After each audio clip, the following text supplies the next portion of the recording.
Bonjour, bienvenue dans le cours de mécanique quantique. Nous allons continuer avec nos expériences liées au principe d'incertitude.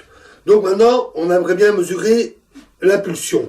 Et voici comment nous allons procéder. Nous prenons un atome dont nous connaissons la position. Donc, en fait, delta x égale 0 au départ. Mais comme on le sait, c'est pas au départ qui est le plus important, c'est ce qu'on obtient au final. Donc, au départ, il est au repos. Pardon, il est à une position précise. Par contre, on ignore complètement sa vitesse et donc son impulsion. On voudrait la mesurer. On suppose qu'on a préparé l'atome dans un état excité et qu'à un moment donné, il va émettre un photon de fréquence précise liée à la raie correspondante, à l'excitation, une fréquence qu'on va noter nu0. Alors là, il faut que je vous parle un petit peu de l'effet Doppler. L'effet Doppler, c'est le fait que on ne perçoit pas une fréquence ou une longueur d'onde identique pour un objet immobile et pour un objet en mouvement. C'est assez facile à comprendre, parce que si l'objet émet une onde à vitesse précise et fréquence précise, s'il se dirige vers vous, les ondulations se précipitent sur vous et donc passent beaucoup plus vite. Pom, pom, pom, pom, pom, pom, pom. Il y a une augmentation de la fréquence, une diminution de la longueur d'onde. De même, si l'objet s'éloigne, la fréquence est plus faible, la longueur d'onde plus grande. Ce phénomène est facile à percevoir avec le son. Le son d'une sirène d'une ambulance est plus aigu quand elle s'approche ou que lorsqu'elle s'éloigne, ou un sifflet de train par exemple. On l'entend particulièrement bien avec les moteurs des voitures, lorsqu'on est garé sur une aire de repos, proche de la bande autoroutière. À ce moment-là, les voitures passent et leurs moteurs font excusez-moi pour l'imitation du moteur, mais le son est plus aigu, parce que la voiture se rapproche, et puis plus grave lorsqu'il s'éloigne. Le même phénomène se produit avec la lumière. Il est très utilisé en astronomie. Il permet de mesurer la vitesse à laquelle les étoiles ou les galaxies s'éloignent ou s'approchent. À faible vitesse, la fréquence perçue, c'est la fréquence émise fois 1 plus V sur C pour la lumière, pour un objet qui s'approche. Donc si on place le capteur ici, devant le photon, devant l'atome, la fréquence perçue sera un peu plus élevée à cause de la vitesse et de l'impulsion qu'on désire mesurer. Et on peut en tirer la vitesse en inversant la formule, qui est égale à C fois le rapport des fréquences, nu, sur nu0 moins 1. Attention de ne pas confondre le V de vitesse et la lettre nu, utilisée pour les fréquences, qui se ressemblent malheureusement. Mais pour mesurer une fréquence, on ne sait pas le faire instantanément, puisque ça consiste à mesurer le rythme des oscillations. Il faut en avoir un certain nombre pour pouvoir dire, ah ben oui, c'est telle fréquence. Donc, si on compte n oscillations, on va dire qu'on en a compté 4,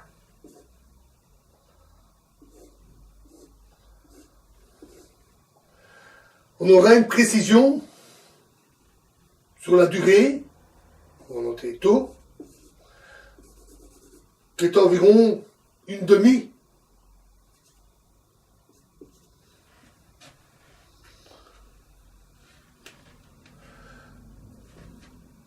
Pardon.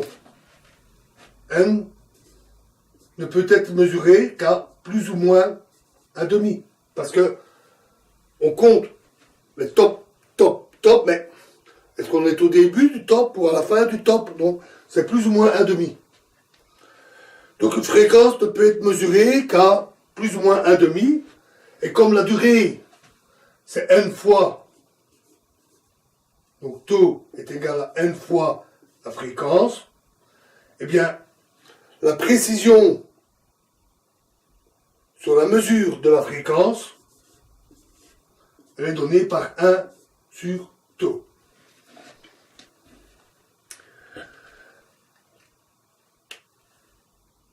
De plus,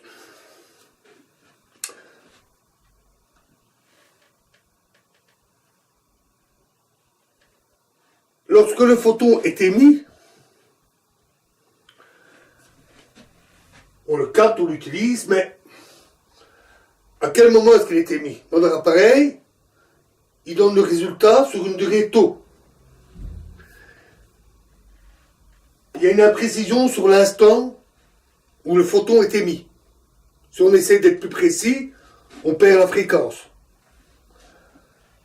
Donc, il y a une imprécision sur de durée taux sur l'instant d'émission, mais étant donné que la particule, l'atome, se déplace,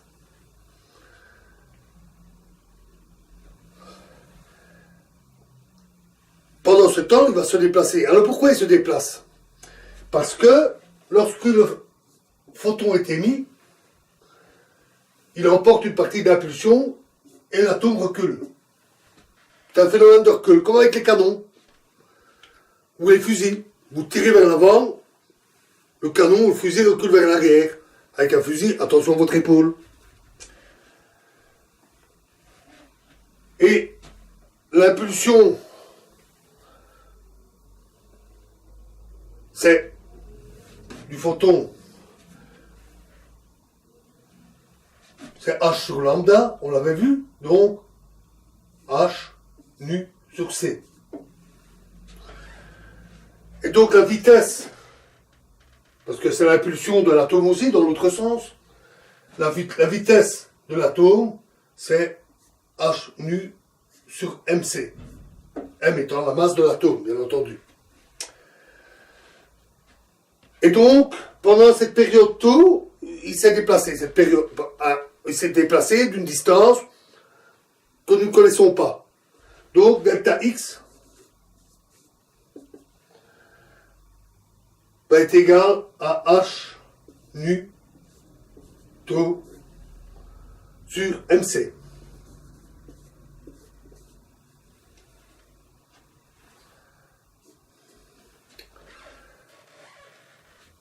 Si tau pouvait être égal à 0, on saurait exactement quand le photon est émis, l'atome n'aurait pas le temps de se déplacer, et on aurait une précision aussi grande qu'on veut sur la position. Malheureusement, on est obligé d'attendre un certain temps pour avoir suffisamment de précision à cause du caractère ondulatoire. Donc, cette imprécision est clairement due à l'origine ondulatoire du photon ici, mais d'une manière générale, nous l'avons vu, de toutes particules, puisqu'elles ont toutes ce comportement corpuscule-onde.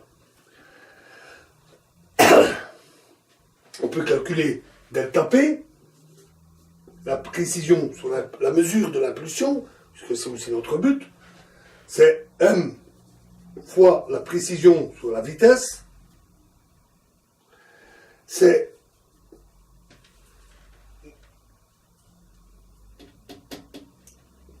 en utilisant cette formule, MC, évidemment la précision sur moins 1, elle est parfaite, 1 c'est 1.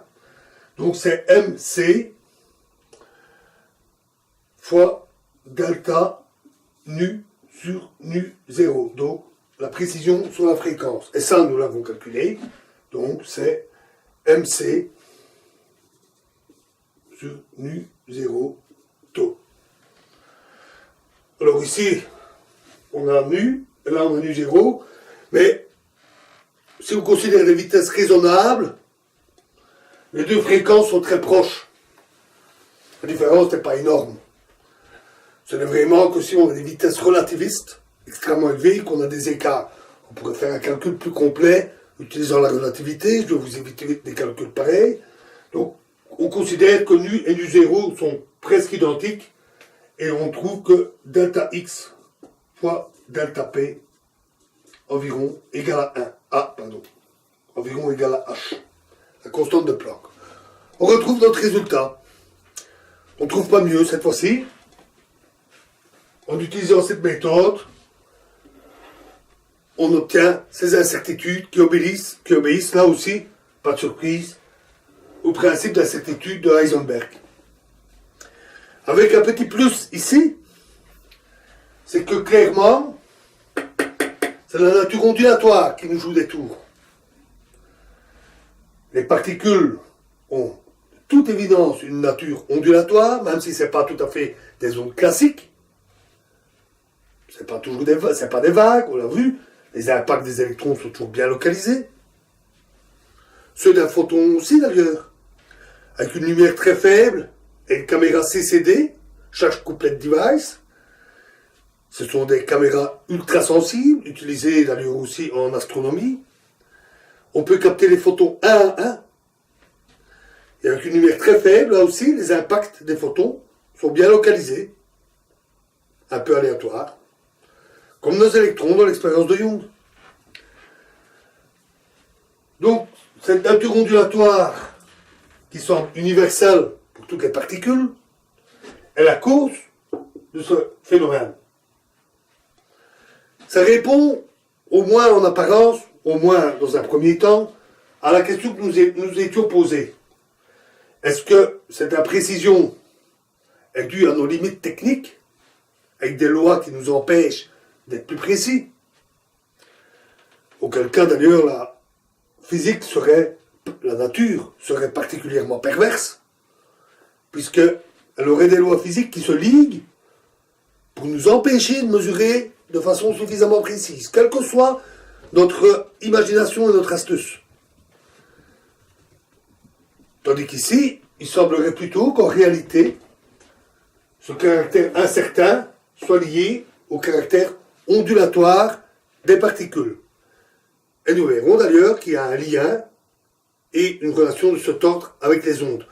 Nous y reviendrons assez rapidement. Je vous remercie.